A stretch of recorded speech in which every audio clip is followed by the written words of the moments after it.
Excuse me.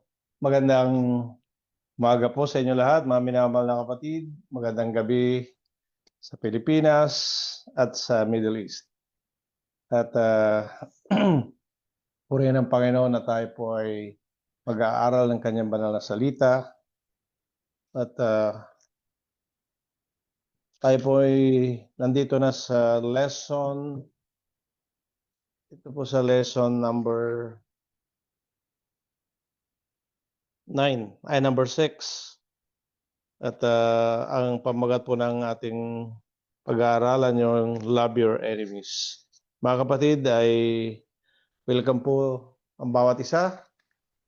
At meron tayong bisita. Welcome po si Christine, yung pamangkin po ni Sister Armela. At salamat na kayo nakasama namin sa pagsamba at sa pakikinig ng kanyang banal na salita. Tayo po ay mag-uumpisa. At ang ating lesson po, mga minamahal na kapatid, ay dito sa lesson number 6. Love your enemies.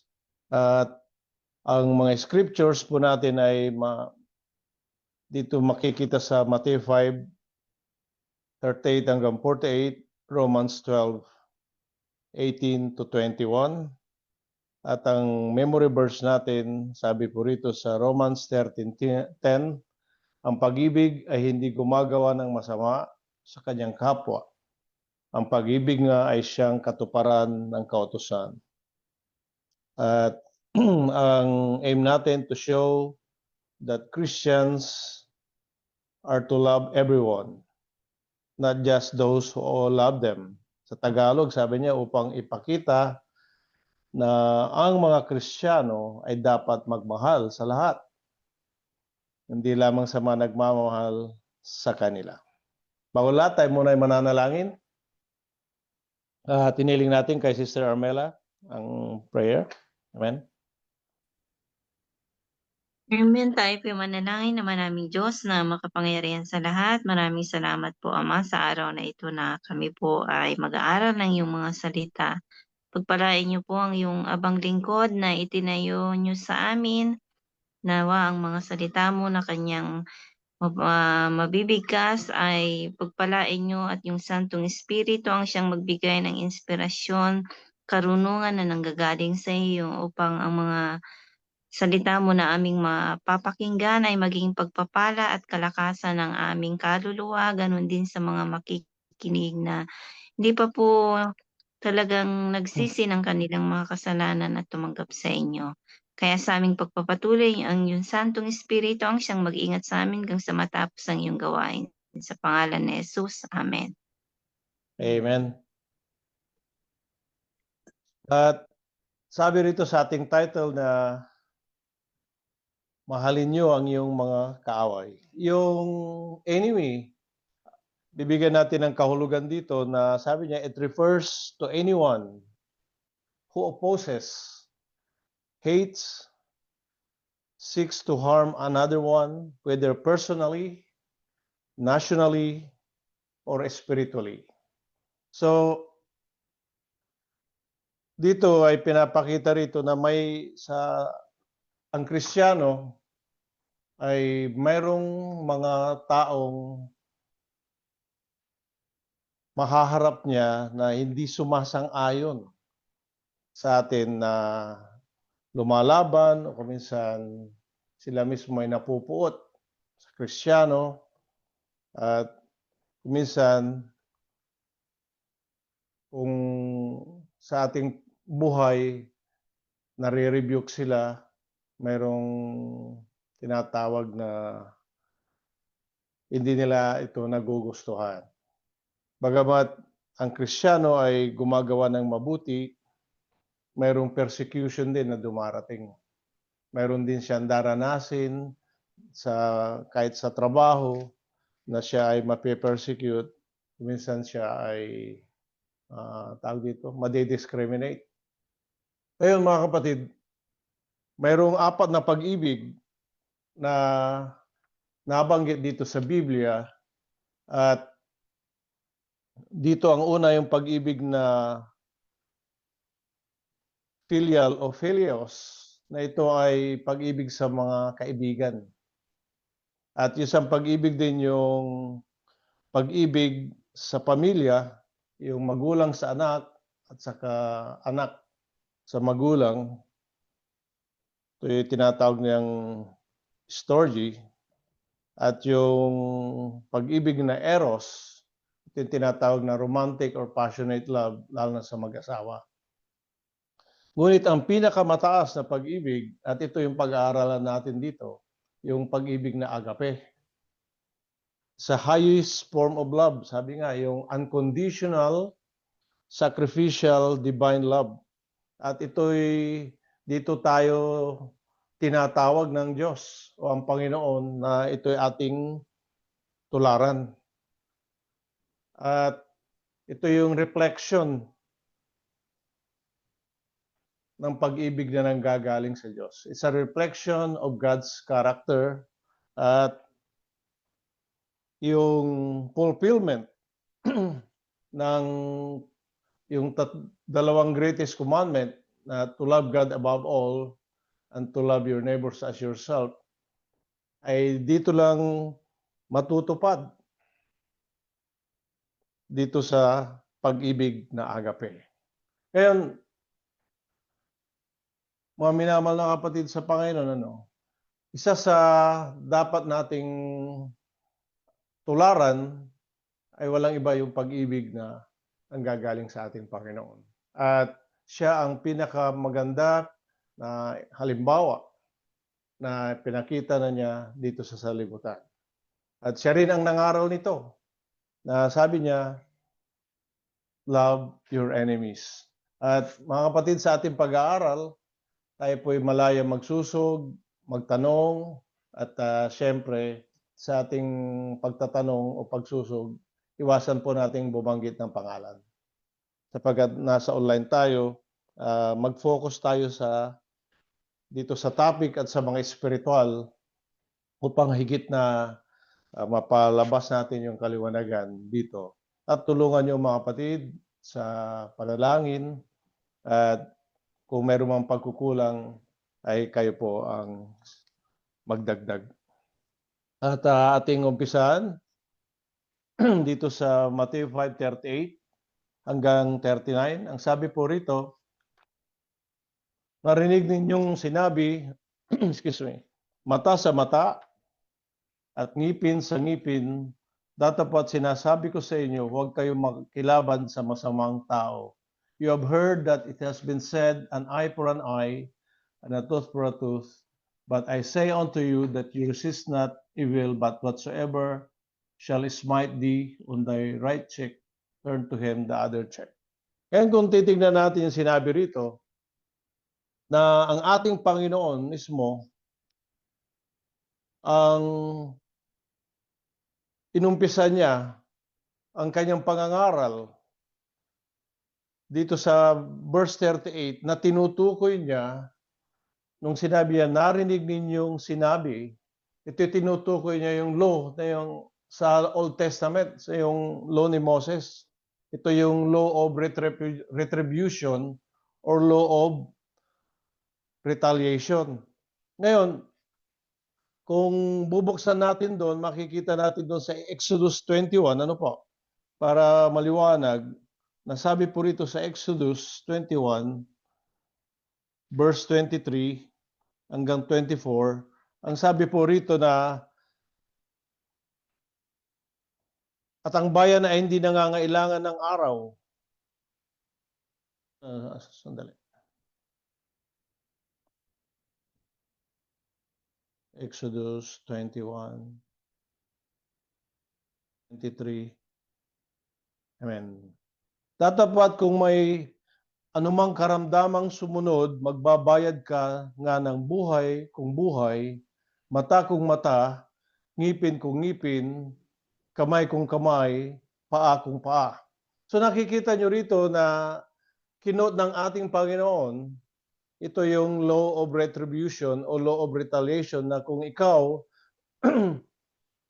ay may nagawa ng masama sa iyong kapwa, Sabi niya, mata kung mata, ngipin kung ngipin, kamay kung kamay, paa kung paa, sabi niya. Ngunit mga kapatid, hindi ito tinutukoy ng Panginoon na tayo ay gaganti. Ito ay napatungkol sa korte, sa judgment, na sila ang magpapataw ng parusa at hindi yung personal na manggagaling sa atin yung pag-revenge. Ngayon, mayroong tinatawag na lawful justice at ito ay dinadaan sa korte. Parang dito sa korte ng tao, hindi ka gaganti. Kailangan dadalhin mo sa proper authorities. Ngayon, bakit tinukoy ito ng ating Panginoong Hesus? Nang sabi niya, narinig niyo sinabi, mata sa mata at ngipin sa ngipin. At sabi niya sa 39, datapat sinasabi ko sa inyo, huwag kayong makilaban sa masamang tao, kundi sa sinumang sa sumampal sa kanang mong pisngi, iharap mo naman sa kanya ang kabila. Ngayon, kaya tinukoy ng Panginoon at ipinaliwanag niya ito sapagkat ang mga Pariseo o yung mga nagtuturo ng kautusan ay may idinagdag sila. Yung pag-interpret nila ng law o mayroong misapplication dito at isinama nila yung revenge. Alam niyo kung bakit?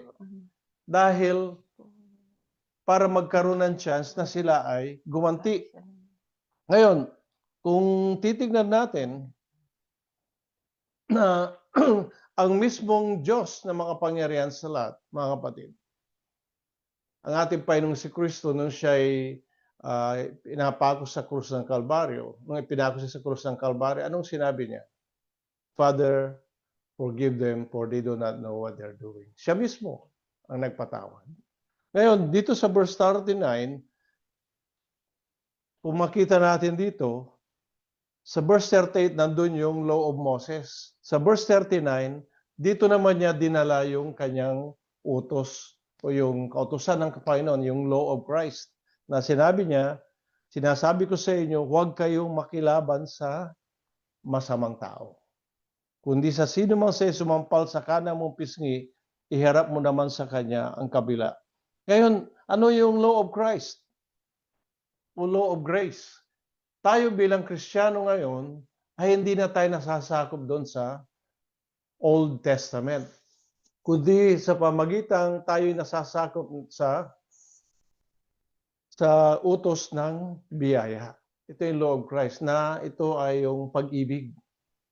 Ngayon, mga kapatid, dito pinapakita yung kung paano gumagawa ang biyaya ng Diyos at ang pag-ibig. Ngayon, kung titignan mo rito na yung pagsampal sa kanang mong pisngi, hindi naman to literal. Sapagkat sabi nga nila yung sampal sa pisngi or slap in the face, mga kapatid, pwede namang itong hindi literal sapagkat kuminsan tulad sa trabaho, nagsisikap ka, gumagawa ka ng mabuti lahat. Tapos pagdating sa promotion, nas na ipopromote yung hindi karapat-dapat kaysa ikaw na qualified. So, matatawag natin is slap in the face yun. O kaya minsan, dinidiscriminate ka, may slap in the face yun. Iniinsulto. Ngayon, ang sinasabi rito ng Panginoon, pag sa law of grace, huwag tayong gumaganti. Kita mo, yung mas pinairal dito, hindi yung pagkanti, kung hindi yung patience at yung pagtitiis. Kung tayo pine-persecute sa kabutihan, bilang tayo Kristiyano, tayo nagtitiis doon. At yung biyaya ng Diyos ang siyang gumagawa sa atin. Yung kapangyarihan ng Panginoon ang gumagawa sa atin. At sapagkat tayo ay nasasakop na doon sa bagong tipan na tayo ay iniligtas ng Panginoon mula sa kasalanan. Itong love na agape, hindi ito sa sanlibutan. Ito ay sa Kristiyano. Sapagkat ang hindi magagawa ito kung ikaw ay nasa sanlibutan maliban ikaw ay naligtas mula sa kasalanan. Kasi doon iiral at gagawa yung biyaya ng Diyos. Amen, mga kapatid? At kinakailangan, sabi nga rito, na sabi niya na kung ang sa sino man sa'y sumampal sa kanan mong pisngi, iharap mo naman sa kanya ang kabila. Hindi naman sinasabi na magpasampal ka. So tandaan natin mga kapatid, hindi sinasabi na ikay magpasampal.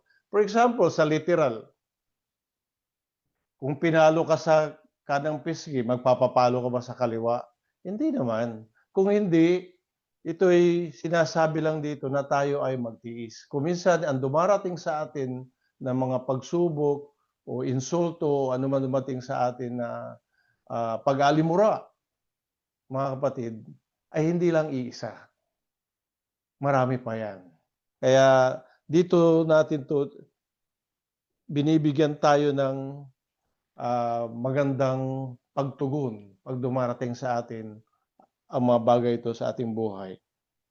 Ngayon, kung babasahin natin yung Romans chapter 13, isa natin to sa verse 1. Ang bawat kaluluwa ay pasakop sa matataas na kapangyarihan sapagkat walang kapangyarihan na hindi mula sa Diyos.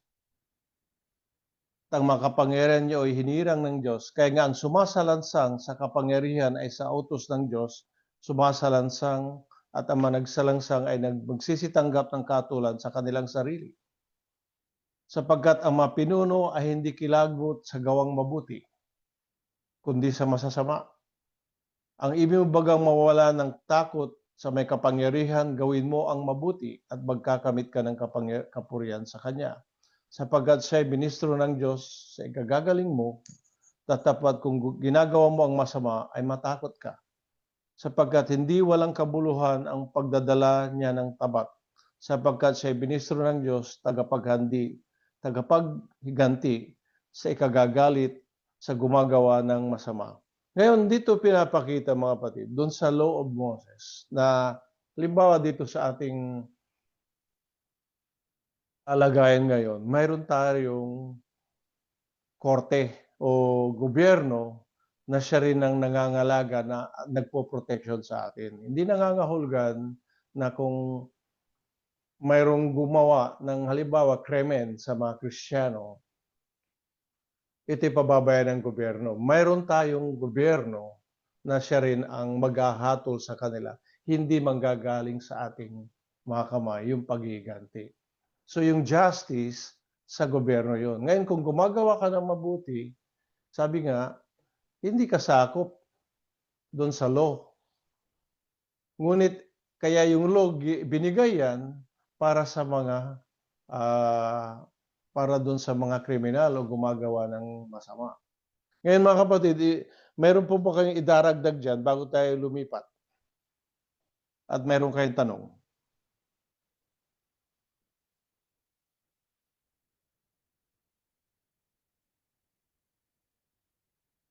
May na po ba? Amen na pa. Amen na. Amen? Sige, tayo magpatuloy. At sa mag-ibig na ikaw ay pasagdal at kunin sa iyo ang iyong tunika, ay iwan mo rin naman sa kanya ang iyong balabal. Tapos sabi po rito sa 42, bigyan mo siya mo ang sa'y humihingi at huwag mong taligdan ang sa'y mangungutang. Doon muna tayo sa 41. Ano po mga minamahal na kapatid?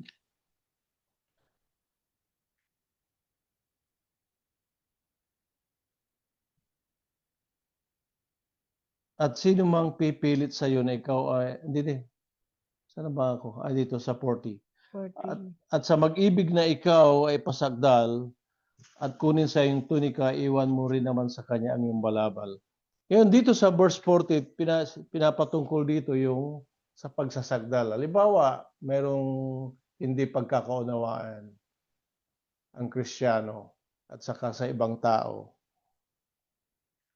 hindi na natin 'to dinadala sa korte, kundi pinag-uusapan na lang 'yun para hindi na makarating sa korte. Alam mo 'pag pinarating mo sa korte kukuha ka pa ng lawyer, babayaran pa, magastos pa 'yan, yung oras mo pa, babayaran mo pa yung korte.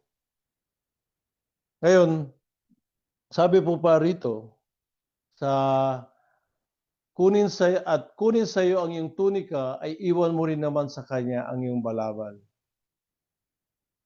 Mga kapatid, mayroon na namang binanggit dito ang ating Panginoong Hesus na aayon dun sa law ni Moses. Dito natin makikita dito sa Exodus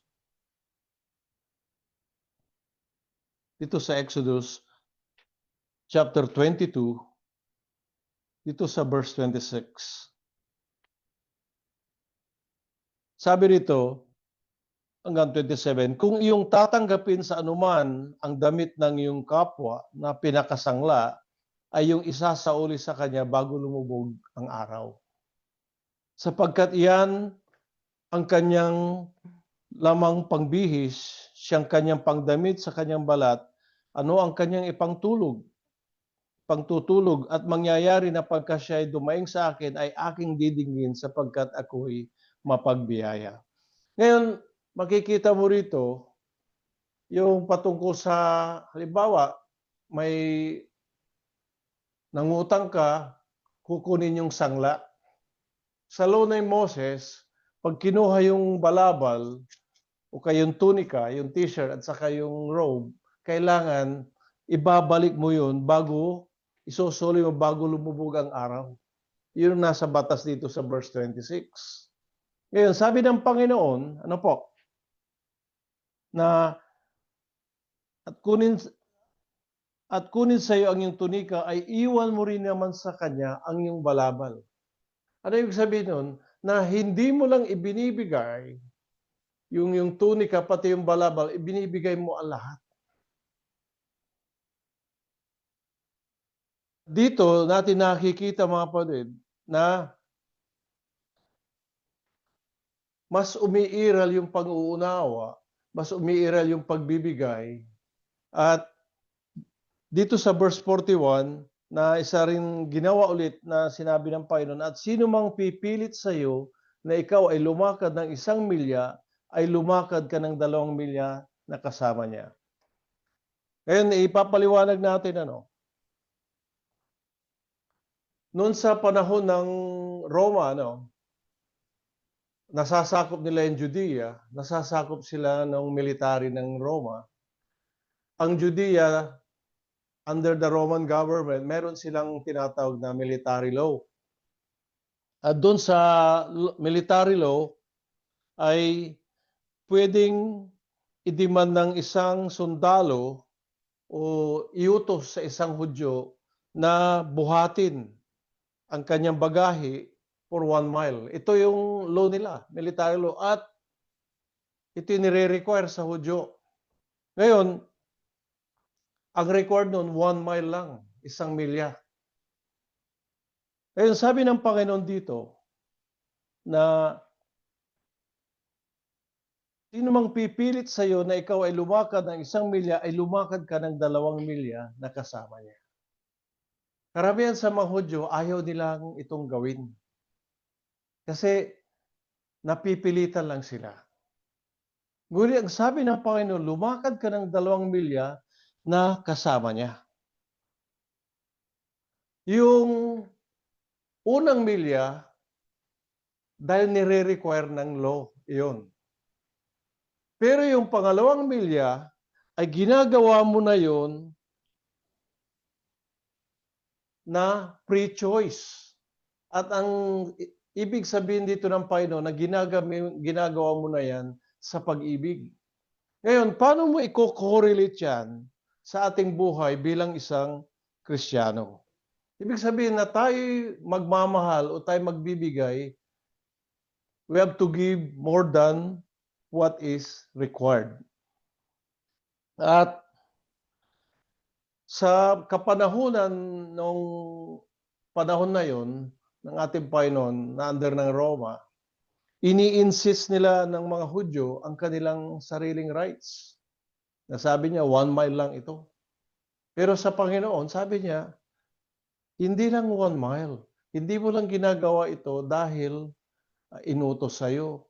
Hindi mo lang ito ginagawa dahil ito ay responsibility. Pero gagawin mo na ito for the sake of love, for the sake of peace. Di ba mas maganda kung mas higit na gagawin mo? Ngayon, example natin, tayo nagtatrabaho. Nagtatrabaho tayo per ora dito sa abroad at tayo binabayaran. Pag lumagpas tayo sa oras natin, overtime na yun, mga kapatid. At babayaran nila tayo. Kuminsan tayo nag-overtime, pero hindi tayo nagpapabayad.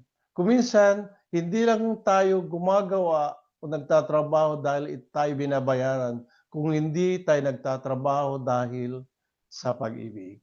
Kaya ang pagtatrabaho mo, higit kang nagiging matapat. Higit kang nagiging masipag. Mga kapatid, ganun din sa ating buhay spiritual. Na hindi lang tayo naglilingkod dahil kinakailangan o nararapat, kung hindi, higit natin sa ating paglilingkod, may kasamang pag-ibig. Amen? Meron po kayo daragdag doon, mga kapatid, bago tayo magpatuloy. Sister Mela, amen? Tanong lang po kuya yung Sige. tungkol sa utang. Paano po, di ba sabi doon sa nabasa, huwag mong talikdan ang sa'yo'y umuutang. Paano po kung hindi pa niya nababayaran yung utang niya, tapos pangako ng pangako, hindi naman niya tinutupad? Pwede po ba tayong tumanggi? Kasi hindi marunong magbayad. Okay, basahin natin yung verse 42, Bigyan mo ang sayo humihingi at huwag mong taligdan ang sayo'y nangungutang. Sabi po rin, sabi doon sa English, give to him that asks you, and from him that would borrow of you, turn not thou away. Ngayon, kaya umuutang sa atin ang isang tao ay dahil sila'y may pangangailangan. Ano po? Amen? Dahil umutang sila sa atin dahil nakikita nila na mayroon tayong capability na magpautang. Ngayon, doon sa tanong ni Sister Armela, ay siya ba'y dating umutang ka mo, Sister? Tapos uutang ulit. Pakiulit nga yun. Yung pong hindi marunong magbayad kasi may dati pang utang. Tapos nakikita mo naman mayroon naman siyang mga pinambibili na mayroon siyang sasakyan, mayroon siyang mga gamit, mayroon mga Okay. Sa pagpapautang, mayroon dalawang bagay tayong dapat sundin. Yung tinatawag nilang prudence o pag-iingat. Dapat nag-iingat din tayo na hindi tayo basta-basta nagpapautang. Kasi depende naman. Ngayon, dun sa history nung nangungutang na yon, meron siyang bad credit, tinatawag dun eh. Sa bangko, di ka na pautangin. Ngayon, binibigyan tayo ng karunungan naman ng Panginoon na hindi natin basta tayo nagpapautang. Mayroon ding mga sinusunod na mga rules. Unang-una, mayroon ba tayong capability na magpautang? Pangalawa, kung napautang na natin ilang beses pero hindi naman siya marunong magbayad, siyempre mag-iingat tayo. Hindi muna natin siya pautangin. Pangatlo, ay isa pang doon, yung isang purpose ng pagpapautang, yung kawang gawa. Ngayon, hindi tayo nag-give in para tayo i-manipulate. Tandaan niyo mga kapatid, mayroong din tayong binigay sa ating pangkarunungan ng Panginoon na hindi tayo nagpapanipulate doon sa bagay na yon. Kasi kuminsan ina-abuse yung kagandahan ng isang Kristiyano. Hindi naman ayaw ng Panginoon. Brother Romel? Sige. Okay. Tika, sinasagot pa natin yung kay Sister Armela eh. Sister Armela, mayroon kang ano doon?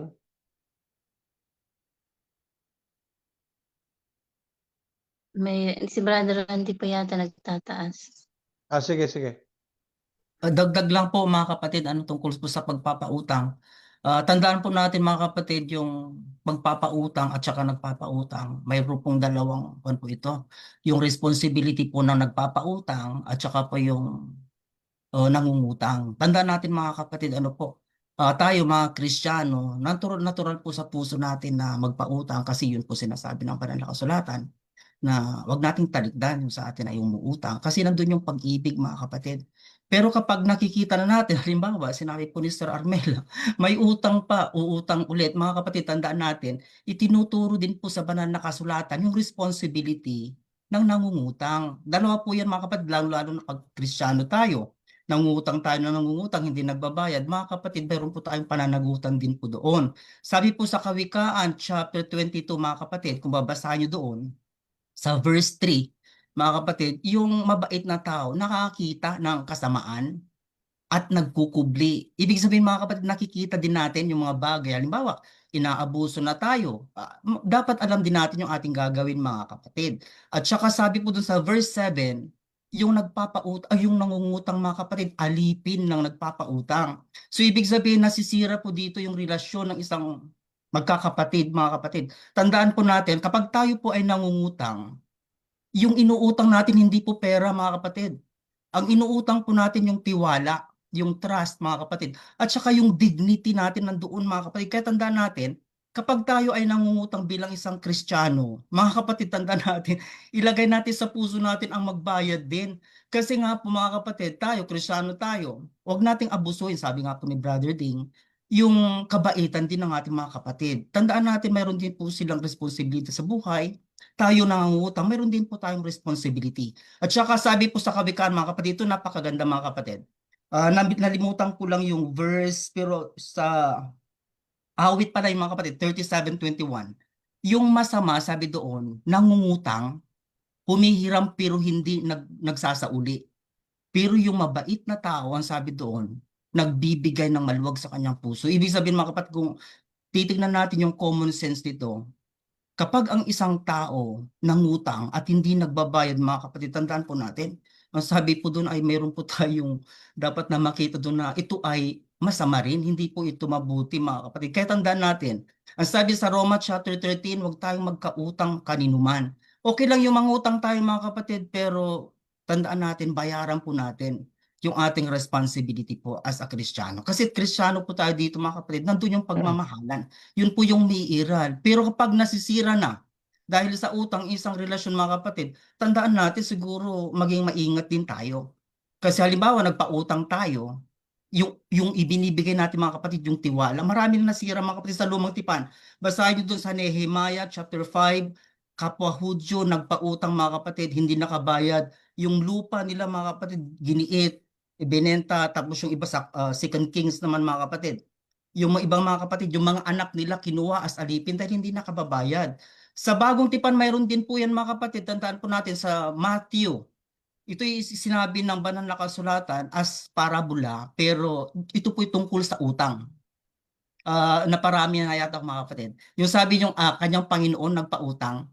Tapos yung responsibility ng nangungutang mga kapatid, kung wala tayong pambayad, lumapit tayo. Yung isang alipin mga kapatid, Because in the first time here, I don't know. Because 2006 is the last time I go in. ito po sa Panginoon niya mga kapatid, yung nangutang pumunta sa kanyang Panginoon at nagmakaawa siya na sana wala ng pahirapan kasi wala siyang pambayad. Kaya naawa yung kanyang Panginoon.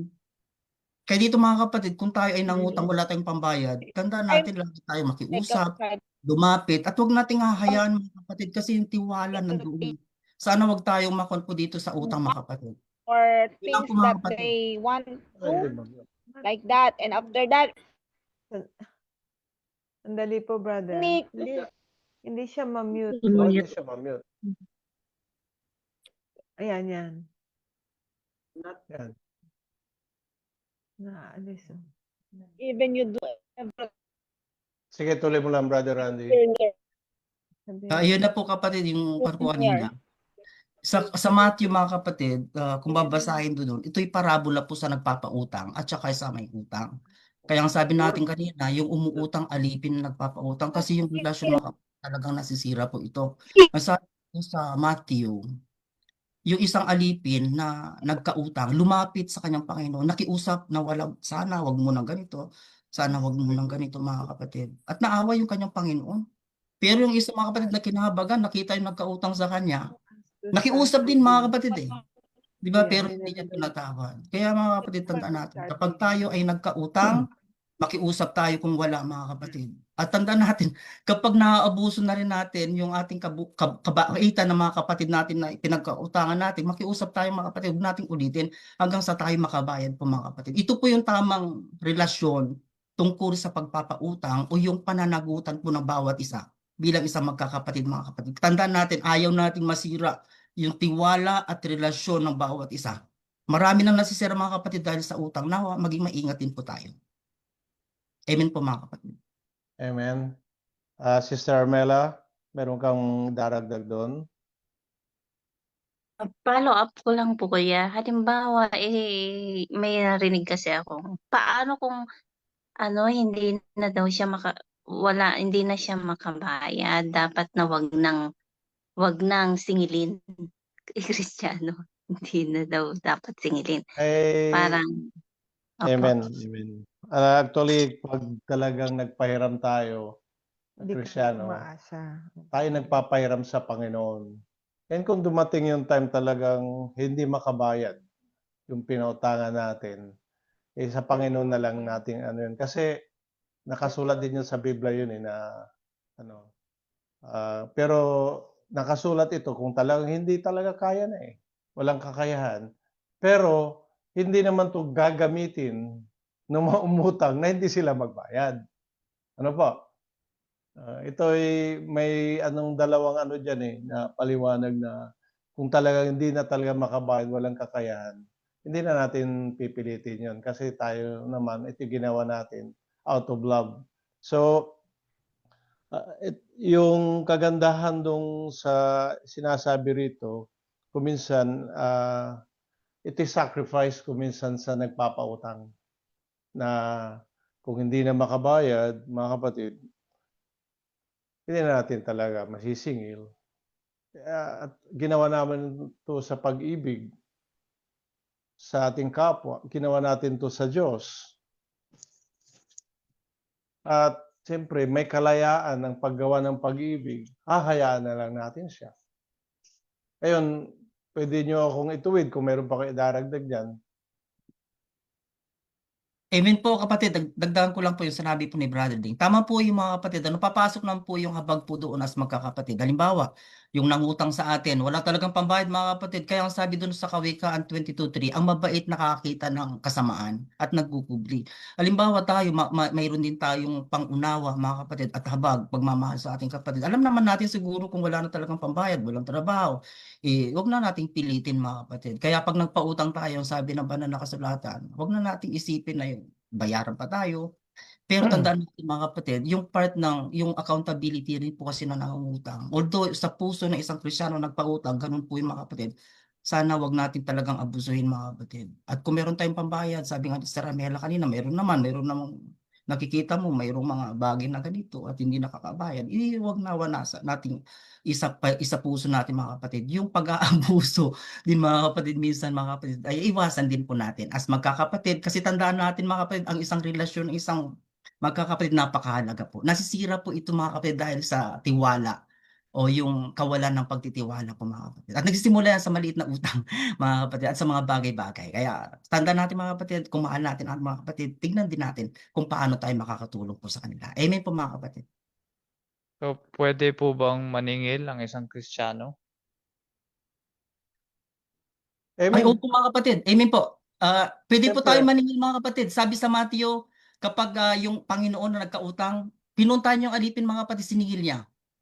Pero mga kapatid, sabi naman sa kanya nung nangungutang, wala siyang pambayad, kaya nahabag sa kanya. Pwede tayong maningil mga kapatid pero sa pagmamahal at pag-ibig. Kasi tandaan natin, kapag tayo ay hindi, alam naman natin siguro nahihiya sila. Kaya nga tandaan natin, kapag nangungutang tayo, nawawala talaga yung ating kwan sa sarili, yung hiya minsan.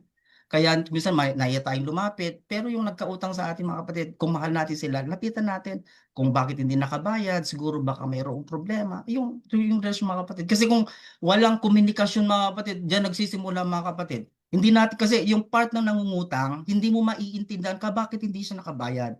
At yung part ng nagpautang, hindi mo rin makikita mga kapatid kung hindi mo siya sisingilin. Kaya dapat makita natin dito, yung dapat yung proper communication sa nagpapautang at nangutang dapat nandoon. Pero tandaan natin kung pinaliwanag ng kapatid natin walang pambayad, unawain po natin. Mahalin po natin sila. At sana nandun pa rin yung pag-ibig mo. Amen? Tayo magpapatuloy Kung na. hindi po Kristiyano, yung nangungutang, ano po yung magandang gawin doon? Kasi hindi Kristiyano. Alam natin na hindi Kristiyano. Tapos pinautang mo na ng minsan, wala nang sa susunod, hindi pa nagbabayad. Tapos nangungutang uli, hindi Kristiyano. Ano po yung magandang gawin doon? Parehas din yun sa tanong ni Sister Armela kanina, no? Yun din po ang kasagutan. Na kung hindi siya tumutupad doon sa una niyang utang, syempre, siguro magkaroon din tayong lesson doon na hindi siya talaga good na creditor. Hindi mo natin siguro pautangin. Kasi baka sinasamantala lang naman yung kabutihan ng loob natin para sa kanya. Kasi kung minsan may mga ganyan eh. May mga hindi talaga marunong magbayad. Ngayon kung sakali naman na talagang between life and death, pwede pa rin natin pautangin. So mayroon pa rin doon, may pag-iingat at saka nandun pa rin yung kasama pa rin na pagkawanggawa o pag-ibig. Si Sister Nimpa, brother. Brother Ding. Sige po, Sister Nimpa, go ahead. Related sa utang, experience namin yan. Marami na kaming napautang. Pero kahit kailan, walang nagbayad. Dahil kapatiran naman, kaya nga noon, kapatiran, hindi na namin sinisingil kasi makikita mo naman yung kalalagayan nila sa buhay. Pero ang Panginoon ang magbabalik. Pag nagpautang ka at walang nagbayad sa mga kapatiran, papalitan ng ating Panginoon. Hindi masasayang yung tulong na binigay mo sa mga kapatiran, papalitan ng ating Panginoon. Ibabalik niya. Amen. Amen. Kasi yung nagpapairam sa dukha, sabi niya nagpapairam sa Panginoon. May Pwede nabatay pong doon. magdagdag ng konti, kuya? Sige, sister. Sige lang.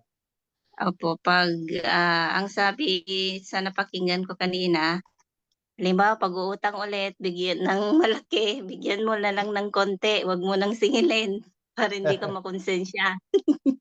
Halimbawa, umuutang ulit ng 10,000, bigyan mo na lang daw ng 2,000 at wag mo nang singilin.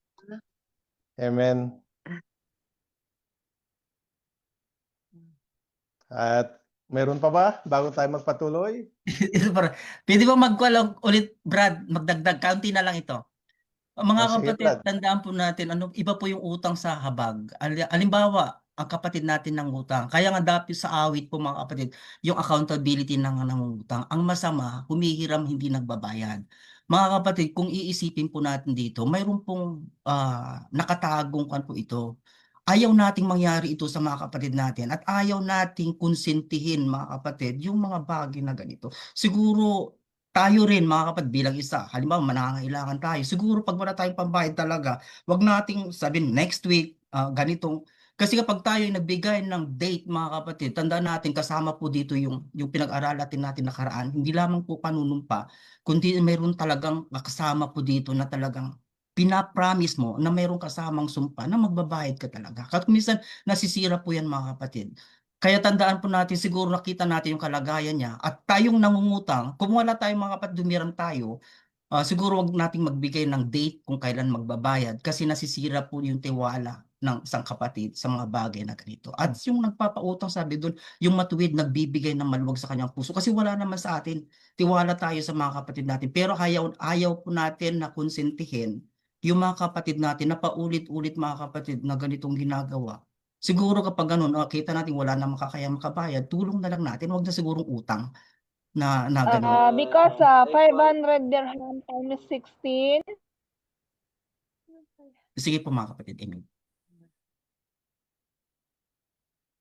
Amen na po tayo dyan. Tayo pa magpapatuloy na.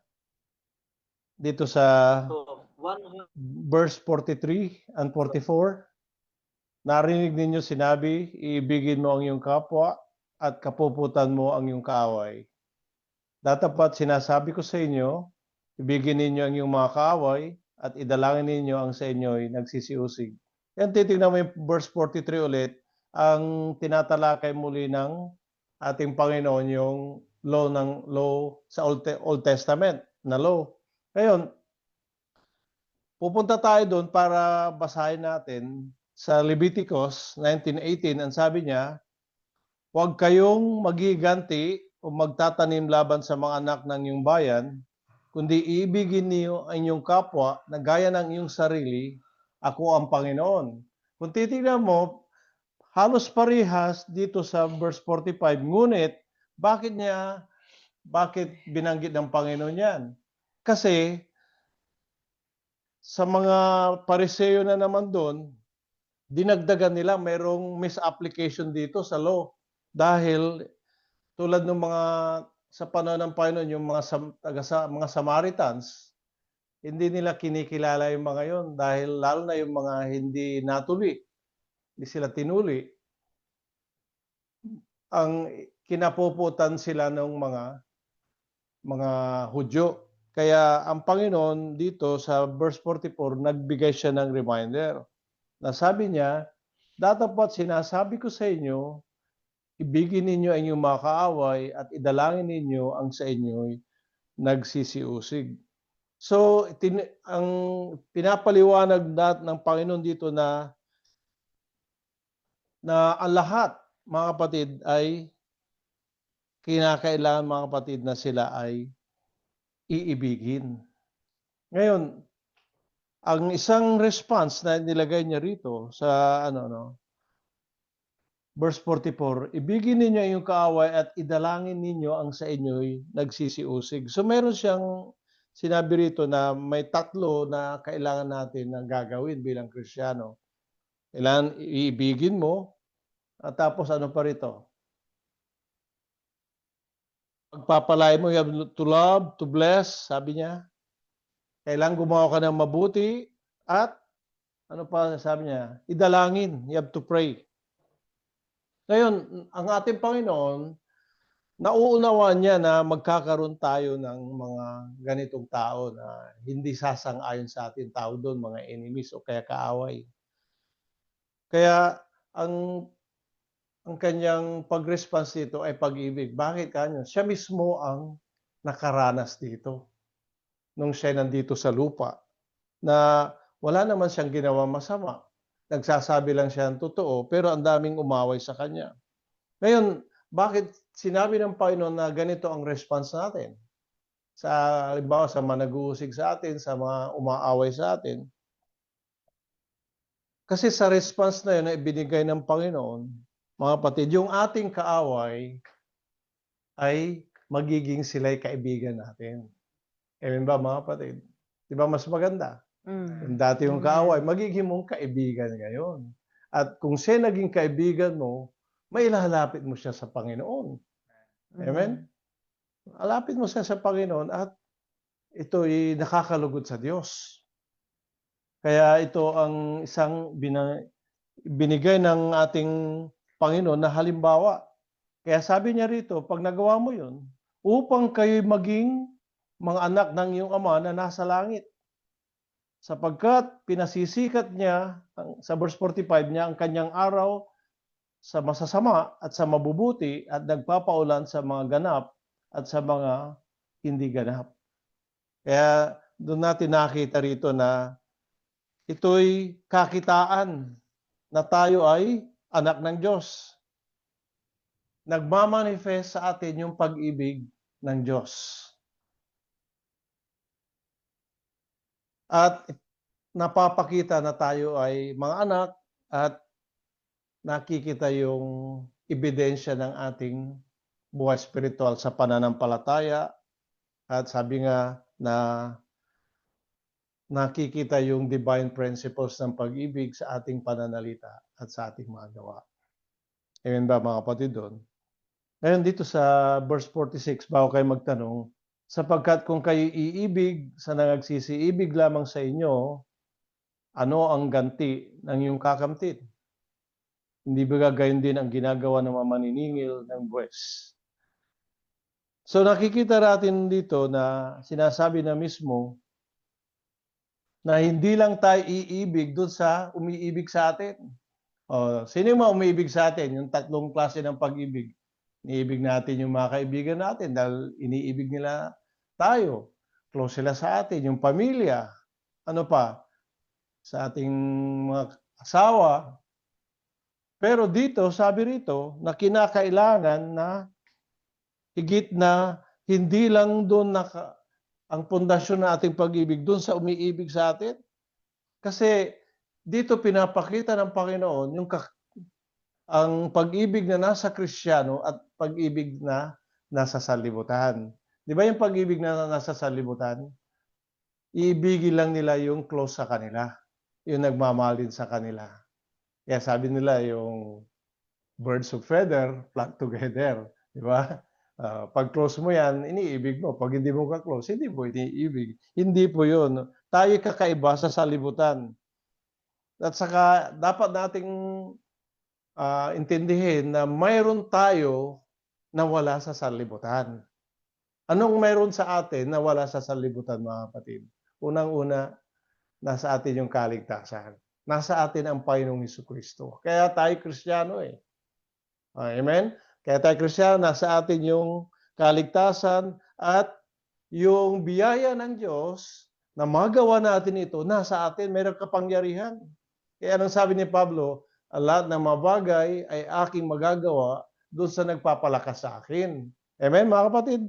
Mayroong power of grace. At sa napakaganda rito, mayroong Espiritu Santo na nananahan sa atin. Lalo na sa lubos na napabanal. Kaya, higit na mayroong tayong pag-aari na nakakahigit doon sa nasa libutan. Kaya sa salibutan, hindi nila kayang gawin yun, pinapagawa sa atin ng Panginoon. Ngunit tayo ay nagbibigay ng isang magandang halimbawa na iniwan ng ating Panginoon para tayo mamuhay bilang Kristiyano ayon sa pag-ibig ng Diyos. Amen? At isa pang napakaganda doon na mayroon tayong pag-aari, mayroon tayong pangako. Dakilang pangako ng Diyos na magkakaroon tayo ng buhay na walang hanggan. Kaya sabi rito, na dito, we have to make our calling an election sure. Sabi nga rito, di ba? Meron ba kayong daragdag dyan, mga kapatid? At tanong, May tanong lang po, kuya. sige sister. Kasi hindi naman po, yung wala naman po talaga tayong kaaway Amen. na mga Kristiyano. Ibig sabihin, mayroong gumagawa sa atin ng istorya, paratang, mga accusation, ganon. Tapos, hindi man inaalam sa'yo kung totoo o hindi. Basta-basta na lang magagalit sa'yo. Basta parang ano pong gagawin natin sa mga ganong mga sitwasyon? Ito po ay sa loob ng ano, ng Iglesia. oo. Amen, sister. Unang-una, ano po, sa loob ng iglesia, may dalawang klaseng Kristiyano dyan. Yung justified Christians at saka yung sanctified Christian. Yung sa may mga carnality pa na Kristiyano, pwedeng gawin iyan. Pero yun ay kung gumagawa sila ng nagsasalita ng isang bagay na hindi naman totoo, yun ay pananagutan nila sa Diyos. Sa atin naman, ito'y part ng ating persecution.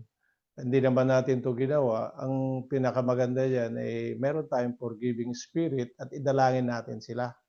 Nawa, buksan ng Panginoon ang kanilang puso't isipan na ang kanilang sinasabi hindi totoo. Kasi tandaan natin, ano po, yung katotohanan, lalabas yan. Lalabas at lalabas. Ngayon, sa mga tao na gumagawa ng ganon, kung hindi nila ma-realize na gumagawa sila ng masama o gumagawa sila ng mga bagay na yon, yun ay pananagutan nila sa Panginoon balang araw. Kasi lahat tayo, pagdating ng araw ay haharap sa Judgment Day. Pananagutan natin yun. Kaya itinuturo ito para saliksikin natin ating mga puso't kaisipan sa ating mga buhay, na sa ating mga pagkilos, maging sa ating mga kaisipan, hindi tayo mag-iisip ng masama sa ating kapwa, lalo na yung magbibigay ka ng maling paratang na hindi naman ito ginagawa. Saksi mo dyan ang Panginoon eh. At tayo naman, mga kapatid, tao lang naman tayo, kahit tayo Kristiyano, nasasaktan tayo. Amen ba dyan? Nasasaktan tayo. Pero, tinuturuan tayo ng Panginoon. Kasi pag hindi mo ginawa, mga kapatid, sabi nga, anong sabi doon? When we are persecuted for righteousness' sake, anong sabi? Mga galak tayo. Mga galak tayo. Dalangin natin sila. Alam mo ba, palagi kong sinasabi yun, kuminsan, kung sino yung mga malalago sa kanilang buhay spiritual, mabunga, sila yung binabato. Oh. Ngayon, idalangin natin yung kapatid na yun, kung sino man siya, nanawa, maunawa niya yung tong pag-ibig na pinapaabot sa atin ng Panginoon na dapat natin itong lakaran. May dagdag ba kayo dyan, sister? Mga kapatid. Kuwan po yung sabi nyo, may karnalidad. Kasi may nabasa ako sa Kawikaan eh. Yung sabi niya may 6, may 7 na kinasusuklaman ang Panginoon. Amen. Yung inosente ka na ginagawan mo ng masama yung kapatid mo. Masasabi pa ba nating Christian yung ganong pag-uugali? Halimbawa, sinisiraan mo yung kapatid mo nang hindi naman totoo, 'di ba nasa Biblia 'yon? That is abomination. May 6 na bagay na kinasusuklaman ang Panginoon at nakasama pa doon yung nag-aano ka, nanunulsol ka, 'di ba? Nagkukan ka ng kwan sa Nagbibigay ka ng magkakapatid. dibisyon Oo, sa sa mga magkakapatid. magkakapatid. Oo. Kung titignan natin lahat yun, questionable na yung spiritual niya. Kasi lalo sa mga bagay na hindi totoo, isang part ng pagsisinungaling na yun eh. At saka pag ang isang Kristiyano ay nag-umpisa na magsinungaling, ano na siya, nagkasala na siya. So, hindi na natin masasabi doon sa carnal Christian kasi doon sa mga kinakasuklaman ng Panginoon, kasalanan Perjury ng na mga yun yun eh. ano na yun. Kaya, nandun siya sa false testimony na yun eh. Na nagsasabi ka ng isang mga bagay na hindi naman totoo. Kaya ano yun, bakit ang tanong doon, ano ang motive? Bakit niya ginagawa yun? Di ba? Ano ang motive? Sinisiraan mo. Hindi mo naman masisiraan ang isang Kristiyano kung hindi niya ginawa. Amen ba tayo doon, mga kapatid? Kahit ang gawin mong siraan ng isang Kristiyano, kung hindi niya ginawa, babaliktad doon sa naninira. At mapapahiya siya balang araw. Oh. Ngayon, sa spiritual na condition niya yon, ay dapat talaga ay ano yun, questionable na talaga yun. Kaya lalo na yun sa nakakaalam na mabuti, tapos hindi niya ginagawa, ibibilang na kasalanan sa kanya. Sa nakakaalam naman ng hindi mabuti at ginagawa niya, kasalanan pa rin yun. Sister Armela, baka may dagdag ka pa doon. Okay na po. Amen po. Amen? Tayo magpapatuloy na mga kapatid. Dito po tayo sa, 10 minutes. saan na ba tayo? 48 na ba tayo? 1 hour na. 48? Sa huli na? Okay, 47? Tapusin mo na 48. rin. At kung mga kapatid lamang ninyo ang iyong babatiin, ano ang kalabisan ng inyong ginagawa? Hindi ba gagayon din ang ginagawa ng mahintil? Kaya ngayon magpakasagdal na gaya ng iyong ama sa kalangitan na sagdal. Dito, 1 hour.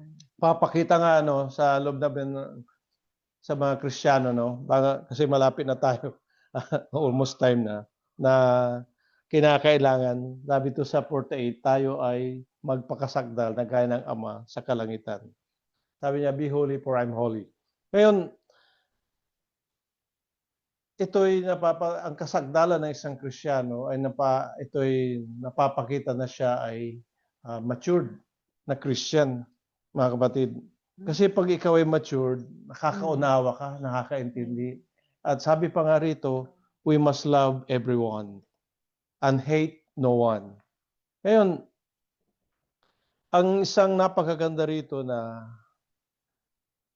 bakit kinakailangan nating mapasagdal sapagkat dito sa Mateo 5, kung bubuksan natin ito mga kapatid, Mateo 5 doon sa malapit doon sa ating pinag-aaralan, ang sabi mismo ng ating Panginoon, na sabi niya, sinasabi ko sa inyo na kung hindi higit ang iyong katwiran sa katwiran ng mga eskriba at mga pariseo, sa anumang paraan, ay hindi kayo magsisipasok sa karya ng langit. So mabigat yung sinabi ng Panginoon diyan. Kasi yung katwiran ng mga pariseo, alam nila yung law, pero kulang sa application at dinadagdagan nila. Kaya dapat hihigit yung ating katwiran doon sa paraan na mapasagdal yung pag-ibig sa atin na tulad na ibinigay na halimbawa ng ating Panginoong Kristo. At kinakailangan, sabi nga, na ang ating pag-ibig ay nanggagaling saan? Sa malinis na puso. Doon sa 1 Timothy na sinabi rito ni Pablo, sa 1 Timothy chapter 1, dito po sa verse 5, ngunit ang kinauwian ng bilin ay ang pag-ibig na nagbubuhat sa malinis na puso at sa mabuting budhi at sa pananampalatayang hindi paimbabaw. Mga kapatid, wala tayong oras pero idaragdag ko pa ito, mga kapatid. Kung napasagdal yung pag-ibig mo, nandun yung obedience, total obedience. Napakaganda na mapapasagdal yung pag-ibig sapagkat doon mo lang mararanasan ang lubos na kagalakan sa paglilingkod, sa pananalangin, sa pag-aaral, sa lahat mga kapatid. At tandaan natin, ito ang ugali ng isang mamayang tagalangit.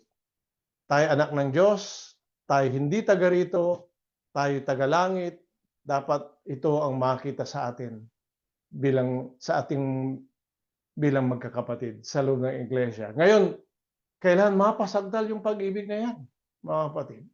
Kasi kung hindi mapasagdal, may kulang. Kaya hindi ko na natapos at wala na tayong oras at sa inyong personal meditation nyo na lang basahin ng mabuti. Kaya pagpalain ng Diyos ang kanyang mga banal na salita, tayo po ay mananalangin. Niling natin kay Sister Ann ang pananalangin. Amen? Amen. Tayo po ay manalangin. Amang banal na maibigan at makapangyarihan sa lahat. Maraming salamat, Ama, na kami nakapag-aral muli sa inyong mga salita. Salamat, Panginoon, na tinuruan niyo po kami o tinuturuan, Amang Diyos, na magmahal, Panginoon, higit sa lahat sa mga tao, Panginoon, na hindi kaibig-ibig o mga tao na nakakagawa sa amin ng hindi mabuti, Ama. Nawa, Panginoon, tulungan niyo po kami na sa bawat araw na aming kakaharapin, turuan niyo po kaming patuloy, Panginoon. Tulungan niyo kami sapagkat sa ganang amin, Ama, hindi po namin ito magagawa. Naway pasakdalin niyo pong lubos ang aming mga puso, Panginoon, upang masunod namin ang inyong kalooban na ito, Ama, na aming mahalin, Panginoon, ng aming mga kaaway, Amang Diyos. Kaya't maraming salamat, Ama, sa buong panahon po na iningatan niyo kami. Salamat sa inyong tagapagturo. Salamat, Panginoon, sa inyong mga pinagkaloob muli na inspirasyon sa amin, Amang Banal. Sa amin pong pagpapatuloy, kayo po nang patuloy na manguna sa amin. At ang inyong Espiritu Santo nawang patuloy na madama ng bawat isa sa amin. Sa pangalan po naming Panginoong Jesus. Amen. Amen. Amen. Salamat po sa